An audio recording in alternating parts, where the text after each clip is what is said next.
El próximo presidente de Colombia se enfrenta a un problema que viene de décadas atrás. El país es el mayor productor de cocaína en el mundo, con el 70% de todo este estupefaciente, según la Oficina de las Naciones Unidas contra la Droga y el Delito. Y el flagelo ha crecido. Colombia tiene ahora la mayor cantidad de hectáreas cultivadas con hoja de coca desde que se tiene registro. Según la Oficina de la ONU, para 2023, que fue el último dato que publicaron, había más de 252.000 hectáreas. Esto es 5 veces más que la cantidad de hoja de coca que tenía el país 10 años atrás. La Oficina de la ONU también señala que la siembra de hoja de coca tuvo una leve disminución entre 2019 y 2020 y repuntó desde 2021. El gobierno de Gustavo Petro responde criticando la metodología y amenazando con terminar el contrato del monitoreo con Naciones Unidas, aunque no lo hizo. De otro lado, resalta que la Fuerza Pública colombiana aumentó las incautaciones de cocaína a récords históricos, hasta decomisar más de 880 toneladas en 2024. Esto en línea con su política nacional de drogas, que se concentra en golpear a los eslabones más fuertes del narcotráfico y no a los campesinos que siembran la hoja de coca.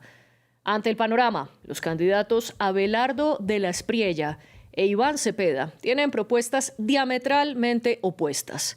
¿Cuáles son? ¿Y qué necesita Colombia en materia de narcotráfico?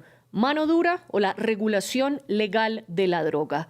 Es lo que discutimos en el debate de France 24. Yo soy María Clara Calle y le doy la bienvenida a nuestros dos invitados de hoy. Ambos nos acompañan en nuestros estudios en Bogotá.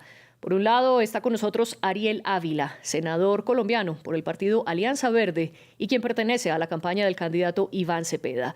Y también nos acompaña Rodrigo Lara Restrepo, abogado, exsenador y excandidato a la alcaldía de Bogotá, quien trabaja, por otro lado, con la campaña del candidato Abelardo de la Espriella.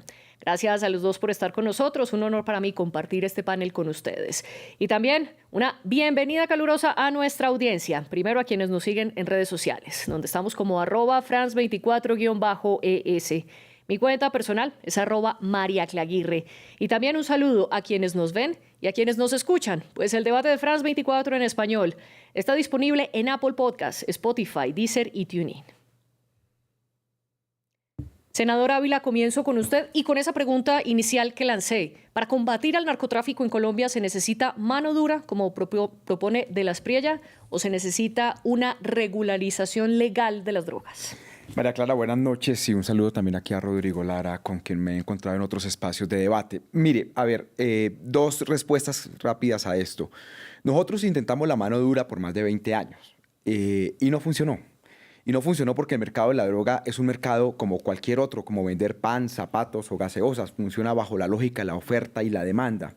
Y además, con el precio tan alto que tuvimos del dólar en los últimos años, pues eso ha llevado a un crecimiento exponencial de la hoja de coca en Colombia, en Perú y en Bolivia. Entonces, la propuesta que nosotros estamos haciendo es en dos sentidos. Lo primero es poder hacer una sustitución de economías ilegales y sacar población de la participación de esas economías ilegales. Nosotros podemos fumigar y lo que vamos a hacer es, primero no estamos de acuerdo, pero si uno hiciera que fumiga, lo que va a terminar pasando es que se va a terminar ampliando la frontera agrícola y van a terminar tumbando selva amazónica, que es lo que siempre ha pasado. Y lo segundo, echar campesinos a la cárcel, pues no nos ha funcionado hasta el momento. Hemos echado a la cárcel miles y miles de campesinos y las hectáreas de coca siguen creciendo. Entonces nosotros proponemos una sustitución de economías ilegales que saque gente de esa cadena ilegal. Lo segundo, un tema contra cultivos industriales, que eso ya lo explicaremos seguramente en otra pregunta. No nos concentraremos en los pequeños cultivadores, en los cultivos industriales y seguir en la interdicción aérea que nos ha funcionado bastante. Y termino solo con esta frase. Nosotros en esto necesitamos mucha corresponsabilidad de los Estados Unidos y mucha corresponsabilidad de Europa, en el sentido de que ataquen duro el consumo. Vuelvo y repito, mientras siga habiendo una demanda tan alta, habrá producción alta. Usted dice que las políticas de prohibición han fracasado en las últimas décadas, al punto que, por ejemplo, en Colombia ese cultivo de hoja de coca solo va en aumento. Rodrigo Lara, si es así, ¿por qué entonces puede servir la mano dura? ¿No es un modelo que ya ha fracasado? Las políticas de sustitución de este gobierno fracasaron rotundamente. Tal vez ahí aparece como el último reporte de 2023, de que estábamos en 230.000 hectáreas. Hoy se estima que Colombia está en 330.000 hectáreas de coca, un récord absoluto.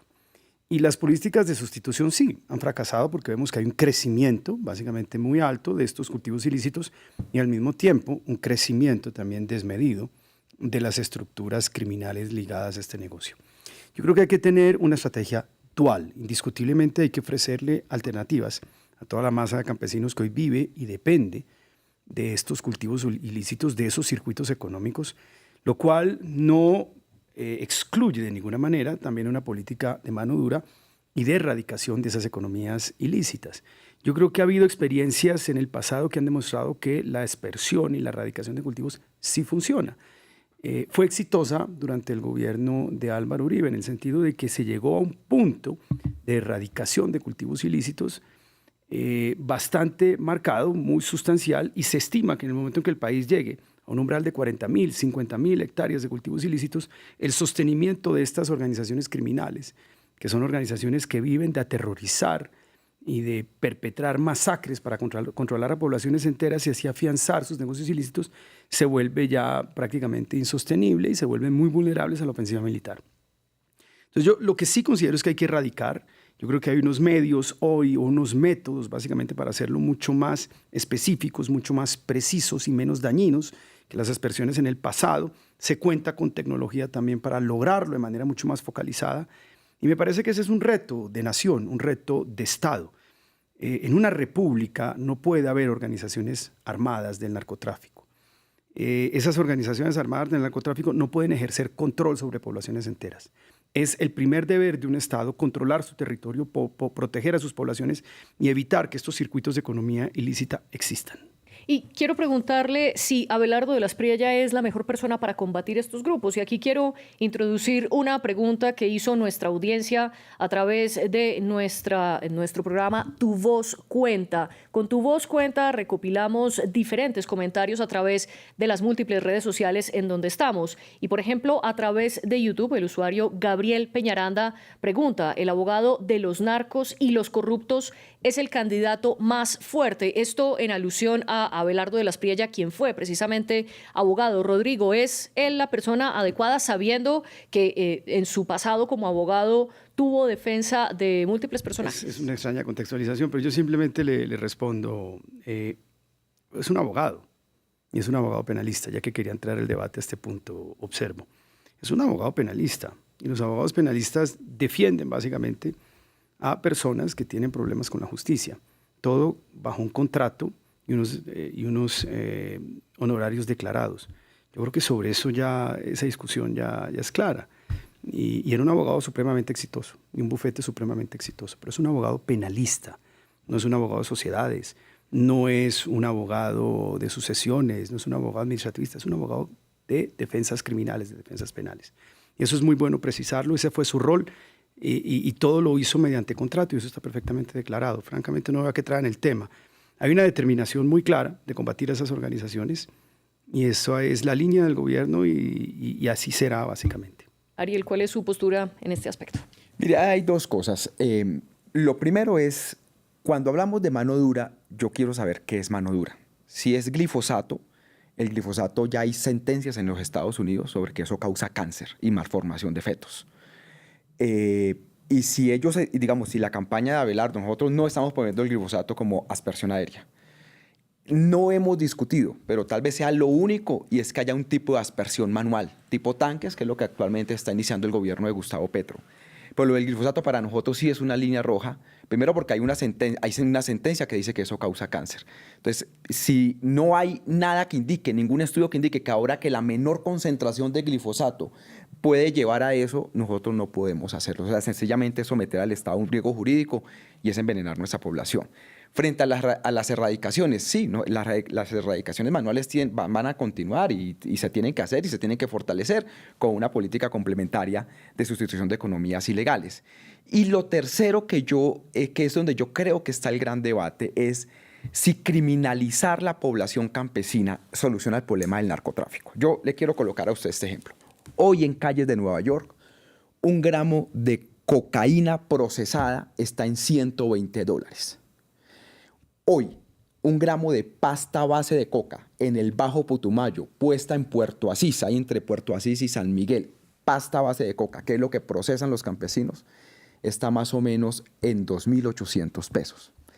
Es decir, pongámoslo en otras palabras, de los $120 que vale un gramo hoy de cocaína en calles de Nueva York, al campesino se le paga $1. $119 queda en el resto de la cadena. Entonces, para nosotros es más importante que funcione esto en la interdicción, que funcione esto en las cadenas de lavado de activos, que es donde tenemos que fortalecer. Último comentario. Los programas de sustitución han fallado, hemos intentado muchos. Desafortunadamente, lo que nos falla es el proceso de continuidad.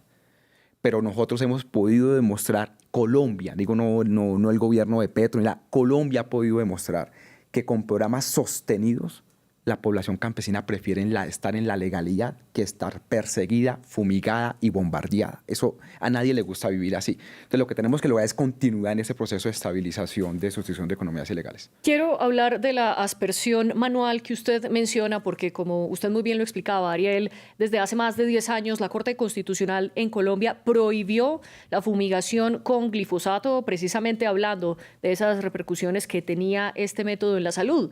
A pesar de esto, Ariel, el gobierno de Gustavo Petro, desde diciembre de 2025, retomó una especie de aspersión.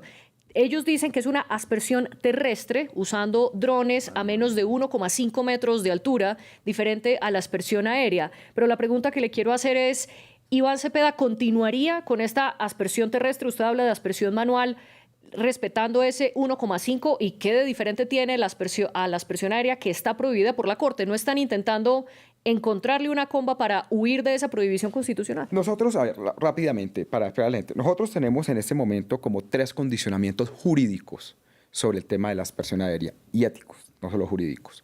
Lo primero, una sentencia sobre la frontera con Ecuador. En el gobierno Rafael Correa se prohibió a 2 kilómetros fumigaciones porque el glifosato podía causar daños en la salud humana. Eso es como hace 20 años. Luego, 2, la Corte Constitucional dijo que ahí había riesgo y que por tanto eso quedaba prohibido. Y tercero, hay unas sentencias en los Estados Unidos que pueden repercutir. En su momento Monsanto o Bayer ha tenido que pagar indemnizaciones a la población por eso. El gobierno de Gustavo Petro, por la dinámica en las relaciones con los Estados Unidos, tomó la decisión de hacer esa fumigación terrestre, como nosotros llamamos manual, ya sea con drones o con los tanques que utilizan los campesinos. Personalmente yo le digo, no me gusta. Yo creo que nosotros no podemos utilizar el glifosato. Sin embargo, la evaluación, porque el gobierno Petro está haciendo un piloto, la evaluación de ese piloto diría si el gobierno de Iván Cepeda, que puede ganar este domingo, continuaría o no. Vamos a esperar la evaluación de esos pilotos. En lo personal, yo no estoy de acuerdo en utilizar el glifosato. Mire, termino, qué pena ser como tan cliché y tan burdo en esto, pero es como si yo le dijera a un ser humano, tómese una copita de glifosato diaria a ver qué le pasa a su salud. Entonces, eso a los campesinos les llueve eso por encima. Yo personalmente no estoy de acuerdo con eso. Y quiero preguntarle ahora a Rodrigo, porque el candidato Abelardo de las Priella ha dicho que va a priorizar la erradicación. Hasta ahora el gobierno de Gustavo Petro ha priorizado la sustitución de cultivos de uso ilícito y que además de la erradicación lo va a combinar con fumigación aérea y con tecnología. Pero una pregunta similar a la que le hice a Ariel, ¿no va esto en contravía de esa prohibición de la Corte Constitucional? Como le mencionaba anteriormente, la tecnología ha evolucionado. La tecnología de aspersión permite de manera muy focalizada hacerlo, por ejemplo, a través de usando drones. Y eso es el piloto, por ejemplo, que está haciendo el gobierno nacional de Gustavo Petro. Y en segundo lugar, también la tecnología en herbicidas también ha avanzado. Y Colombia tiene un deber y un llamado también a cooperar para desarrollar científicamente variaciones o versiones básicamente de bioherbicidas que permitan fumigar básicamente esos cultivos con un menor daño que el que puede generar básicamente los herbicidas del pasado. Es cuestión de voluntad, es cuestión de propósito, la tecnología está al alcance, la evolución de estos productos también está al alcance y hay que empezarlo muy rápidamente. Colombia no se puede convertir en una república con un porcentaje tan alto de su territorio en control de grupos delincuenciales. Y quiero también hacerles otra pregunta que nos llegó a través de nuestro canal en WhatsApp. Y se la quiero preguntar primero a Ariel, porque parte del control de esas zonas cultivadas con hoja de coca, que es la base para producir la cocaína, son zonas controladas por grupos al margen de la ley y en varios de los lugares ese control está siendo ejercido por guerrillas o antiguas guerrillas o bandas criminales. Esta denominación cambia dependiendo también un poco de la postura política. A través de nuestro canal de WhatsApp, Celit Esaa Méndez nos pregunta: ¿qué medidas van a tomar en contra de los grupos guerrilleros? Ariel Ávila, según las propuestas de Iván Cepeda, ¿cuáles serían esas medidas? Yo distingo, el debate ha estado centrado sobre lo que el gobierno de Gustavo Petro, y yo fui ponente de esa ley, la ley de orden público, que se hace desde el año 97 y se prorroga cada año, y hay un debate. Entonces, yo creo que es un debate que se confunde. Una cosa es la oferta de paz del gobierno y otra cosa es la oferta de seguridad. Entonces, primera respuesta. Iván Cepeda va a tener una oferta de paz, obvio que la va a tener, como la tuvieron todos los gobiernos, Uribe, Duque, la tuvo Samper, la tuvo Pastrana, la tuvo Santos y la tuvo Petro, y la va a tener Iván. Va a haber una oferta de paz. Pero además de eso, claro que nosotros vamos a hacer ajustes en materia de seguridad. Menciono 3. Lo primero, yo creo que la gran falla que en este momento nosotros tenemos es el tema de las brigadas de inteligencia. Esas fueron desmanteladas después del escándalo de las carpetas durante el gobierno de Iván Duque, y ahí nos toca comprar equipamientos y demás. Eso tiene un valor aproximado de 2 billones de pesos, y yo creo que nos toca fortalecer mucho más la inteligencia militar. La de la policía funciona decentemente, la de la fiscalía también, pero nos toca meterle al tema de inteligencia militar. Lo segundo, se está discutiendo la posibilidad de volver a crear fuerzas de tarea contra organizaciones criminales en una circunscripción nacional y no territorial, no departamental o comunal, pues, sino nacional, que nos permita ir detrás de cada uno de esos grupos. Porque el gran problema que tenemos es que esos grupos no son grupos jerárquicos, son confederaciones, se relacionan solo para el tema de negocios, pero tienen autonomía militar, y nos toca intentar brigadas o fuerzas de tarea de circunscripción nacional. Y lo tercero, nosotros vamos a tener un trabajo muy duro a nivel urbano, con una reformulación del plan de vigilancia por cuadrantes para el tema de lo que se llama el mal llamado microtráfico o el narcotráfico al detal, pues como se dice. Ahí nos vamos a concentrar de eso. Pero también vamos a tener una oferta de paz. Nosotros creemos en los diálogos, creemos en la paz, y el Estado colombiano no puede rechazar su deber de construir paz. Pero ¿hasta qué punto, Ariel, están dispuestos a utilizar una política de paz o utilizar esta política de seguridad en contra de un grupo? ¿En qué momento deciden dejar de negociar para ya combatirlos con las armas, con la inteligencia militar, con las fuerzas de tarea conjunta? La nueva ley de orden público, que se prorroga cada 4 años, tendrá que ser discutida en el Congreso, pero los seres humanos aprendemos de los errores. Obviamente, nosotros no vamos a firmar ceses al fuego sin tener protocolos antes totalmente diseñados. Se van a tener que poner ciertas condiciones para saber si llegan a haber mesas o no hay mesas de negociación. En este caso, como usted sabe, la Corte Constitucional ya nos dijo que para las negociaciones tradicionales de paz puede darse el camino tradicional, pero para temas de sometimiento tiene que haber un marco jurídico que el Congreso no ha aprobado. Eso lo vamos a revisar, pero obviamente nosotros vamos a mirar las condiciones hasta dónde. Y construir paz, en todo caso, no son negociaciones únicamente. Construir paz también es construir Estado en lo local y llevar proyectos productivos. Nosotros entendemos la paz como una construcción de un escenario de Estado, ciudadanía y mercado para la población en esos territorios. Rodrigo, 2 preguntas para usted. ¿Funciona esa división de políticas para la paz y también políticas para la seguridad? ¿Y cómo el candidato Abelardo de la Espriella propone combatir a las guerrillas? A ver, toda política de paz, toda política de sometimiento para con una organización criminal exige que desde un punto de vista estratégico esa organización esté derrotada. Ninguna organización criminal que obtiene lucros gigantescos con este negocio del narcotráfico se va a entregar porque sí. Las FARC negociaron en el momento en que fueron derrotadas desde un punto de vista estratégico, militarmente derrotadas, reducidas de su guerra de movimiento a una nueva guerra de guerrillas, como lo hacían básicamente en sus orígenes. En ese momento ellos aceptaron negociar. Esa es la ley del crimen. Los criminales entienden la ley de la fuerza. En el momento en que estén o sientan el peso del Estado, sientan el peso básicamente de la ley que les respira en la nuca, están dispuestos a negociar y a someterse. Y naturalmente, cuando usted derrota desde un punto de vista estratégico a una organización guerrillera, lo lógico y lo sensato es terminar la última fase de desmovilización mediante una negociación. Pero tiene que llegar a ese punto. En este momento no ha habido ningún tipo de política de represión hacia esas organizaciones en este gobierno de Gustavo Petro. Por el contrario, ha habido una política, yo diría, mucho más que laxa, de tolerancia, de permisividad, con el crecimiento, la expansión y el desarrollo de estas organizaciones. Por eso hoy están copando sectores muy amplios del territorio nacional y particularmente sometiendo a poblaciones enteras a la ley del terror. Porque ¿cómo se impone una organización criminal sobre pueblos y municipios enteros? Mediante el terror. Son ilegítimos y solamente mediante el terror pueden imponerle o autoimponerle a una comunidad la ley del silencio, obligarlos a votar por los candidatos que ellos digan y afianzar sus rentas ilícitas. Eso es lo que está pasando en Colombia.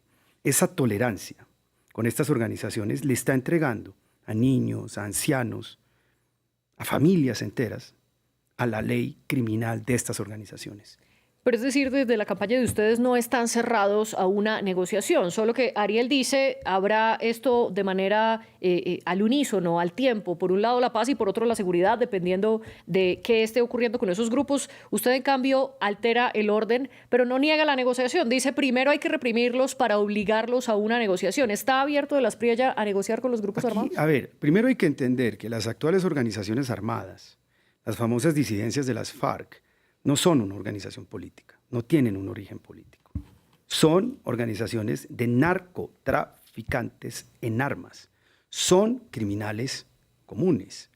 Estas organizaciones, incluso mucho antes de la firma de los Acuerdos de La Habana en 2016, decidieron, por simple afán de lucro criminal, retirarse de las negociaciones para seguir con sus operaciones de narcotráfico. En donde operan las organizaciones más grandes de esta naturaleza, por ejemplo en Nariño, en el Pacífico, estas organizaciones ya eran connotadas dentro de las mismas FARC como los frentes o los bloques, pero los frentes, perdón, en este caso, llamémoslo así, traquetos, que es la forma de llamar a los narcotraficantes. Son narcotraficantes. Lo que ha sido, por ejemplo, absolutamente incomprensible es que este gobierno, desde el principio, les haya dado básicamente ese estatus o haya intentado básicamente otorgarles un reconocimiento político como una especie de continuidad de una organización que ya se había desmovilizado, que son las FARC.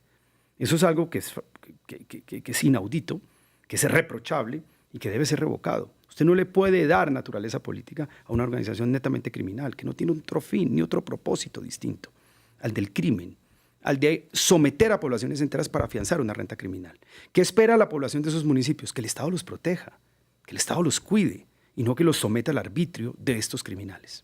Una de esas disidencias que usted mencionó, Rodrigo, de la extinta guerrilla de las FARC, es la Segunda Marquetalia. También a través de Tu Voz Cuenta recibimos una pregunta o varias preguntas por parte del usuario Víctor Melo a través de Facebook. Estas fueron sus palabras textuales. Según la Fiscalía, la Segunda Marquetalia de las FARC fue la autora intelectual y material en el asesinato de Miguel Uribe.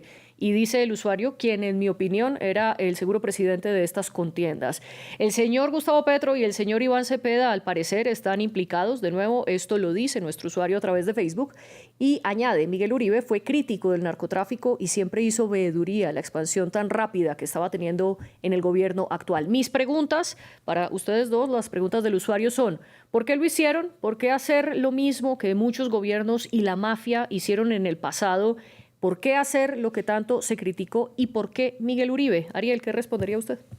No, hay dos cosas. Yo creo que hay una confusión de la persona que nos pregunta eso. Entonces, a ver, vamos en pedazos. Lo primero, nada tiene que ver ni el gobierno Petro ni Iván Cepeda con el tema, el asesinato del ex senador Miguel Uribe. Eso lo hizo la Segunda Marquetalia, que es un grupo que está Iván Márquez y un señor que llaman el Zarco Aldinever, un exmando medio de la extinta guerrilla de las FARC, y que se tiene que determinar si lo hicieron a cuenta propia o hubo instigadores detrás de eso o pago, porque muchas de esas disidencias operan como mercenarios. Entonces, eso es un camino que está siguiendo la justicia y que creo ya la fiscal tiene eso, lo que ella ya ha dicho en ruedas de prensa públicas, es que tiene eso muy adelantado y que pronto dará las conclusiones de esa investigación.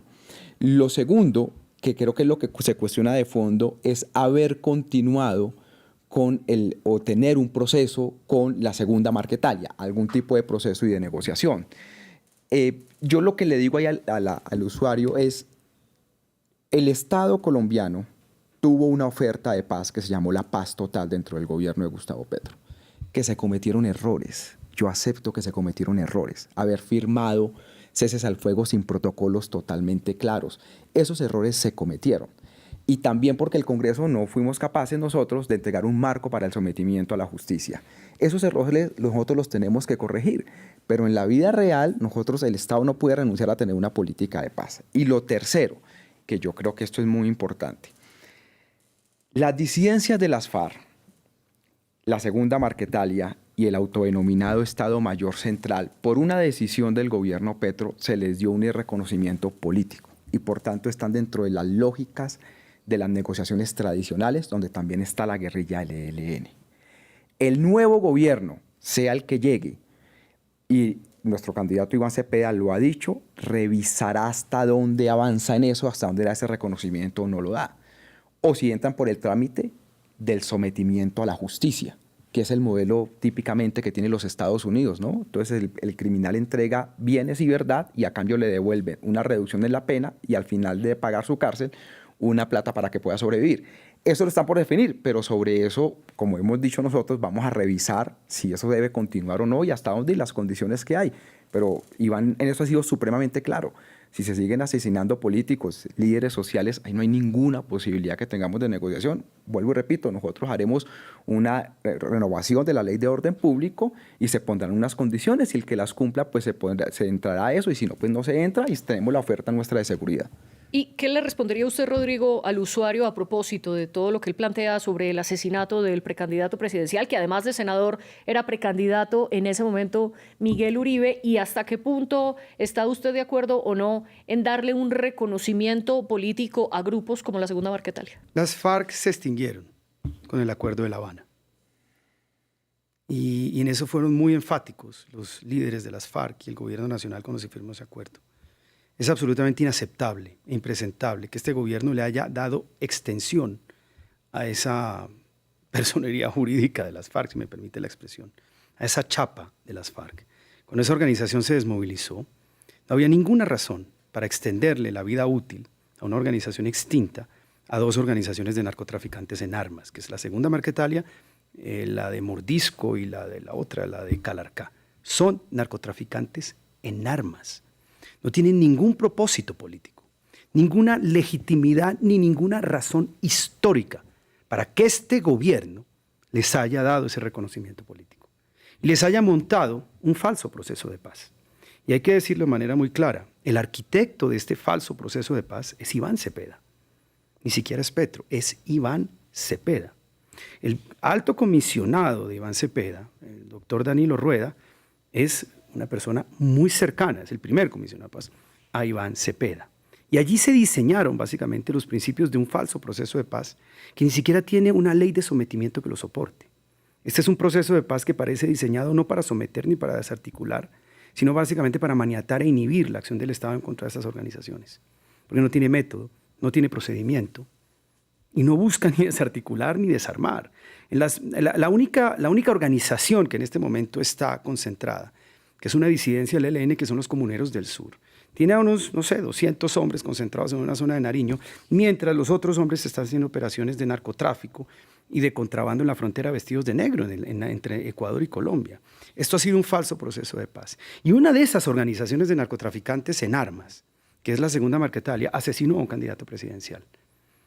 Esto es absolutamente inaceptable y esa falsa política de paz, que además se construye sobre una decisión unilateral del gobierno nacional, del gobierno Petro, que en diciembre, si no estoy mal, un 31 de diciembre, decidió decretar el cese unilateral por parte del Estado colombiano para con esas organizaciones. Es decir, decidió un día, un 31 de diciembre, que el ejército colombiano y que el Estado colombiano no perseguiría más a estas organizaciones delincuenciales sin ninguna desmovilización, sin ninguna concentración y sin ningún marco concreto de proceso y de negociación de estas organizaciones. Aquí lo que ha habido básicamente con estas organizaciones ha sido contemplación, por no decir complicidad.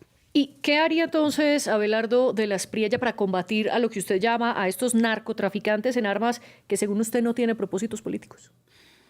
Pues mire, yo creo que si hubo un error muy grande después de la firma de los acuerdos de paz, se lo atribuyo al gobierno de Iván Duque, que no supo adaptar las estrategias de control territorial, la implementación incluso de los acuerdos de paz de 2016 y los métodos de superioridad aérea de nuestras fuerzas militares para combatir este tipo de organizaciones. Lo que decía Ariel es cierto, son confederaciones de grupos criminales, ya no operan con campamentos grandes, ya no hay guerra de movimientos como lo hubo inicialmente con las FARC hasta que fueron derrotados estratégicamente por el Estado colombiano.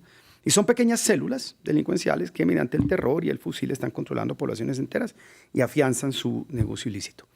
Ese tipo de acciones específicas, hoy la superioridad aérea con drones lo permite.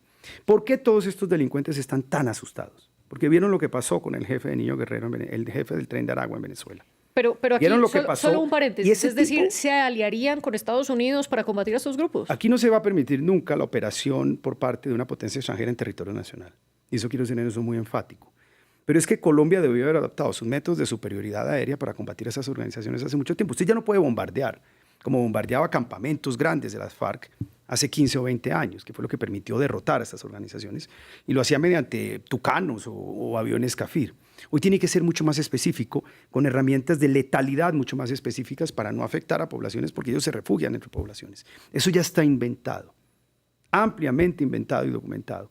El Estado colombiano, cuando se lo propone, puede derrotar a estas organizaciones y someterlas para liberar a todas estas poblaciones del terror de esos narcotraficantes. Usted dice entonces, estos son falsos procesos de paz que fracasaron y el hoy candidato Iván Cepeda fue el arquitecto de la política La Paz Total.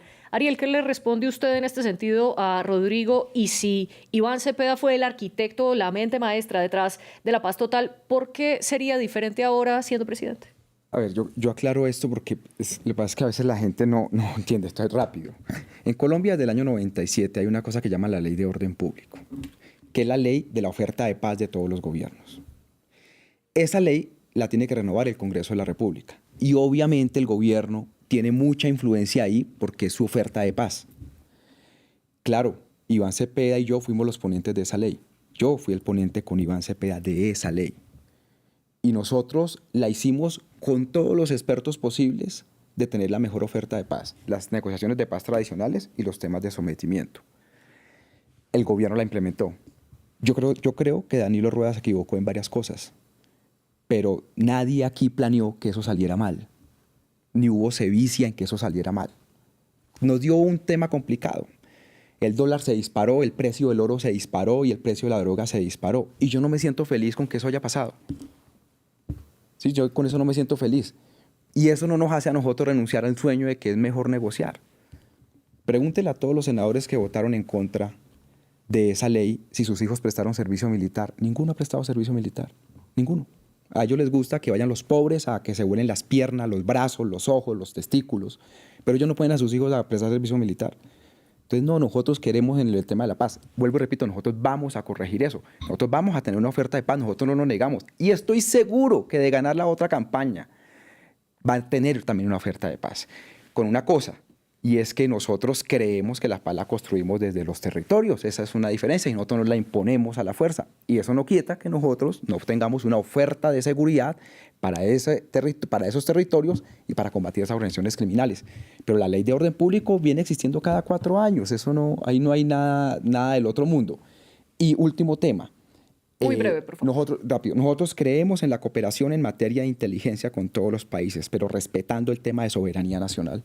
Se me adelantó a esa pregunta, pero voy a aprovechar que ya respondió para ir a nuestra conclusión. Y lo más difícil, que puedan resumir en 30 segundos por qué las políticas de cada una de las candidaturas la consideran la más adecuada para combatir el narcotráfico en Colombia. Ariel, ¿por qué esa manera, esa política que propone Iván Cepeda debe ser la ganadora? Vamos a atacar los eslabones más ricos de la cadena del narcotráfico con la interdicción marítima y aérea. Vamos a ofrecerle al campesinado una oferta para que se salga de las economías ilegales y vamos a tener una oferta en materia de seguridad, sobre todo, yo lo digo, con la creación de una brigada grande de inteligencia militar que combata todos estos crímenes. Y también vamos a tener una oferta de paz para que podamos abreviar el sufrimiento de la gente en territorio. Y Rodrigo, ¿por qué esas propuestas de Abelardo de la Espriella para combatir el narcotráfico deben ser las ganadoras? A ver, lo que menciona Ariel es muy importante, cooperación con la inteligencia de otros países, porque estamos ante organizaciones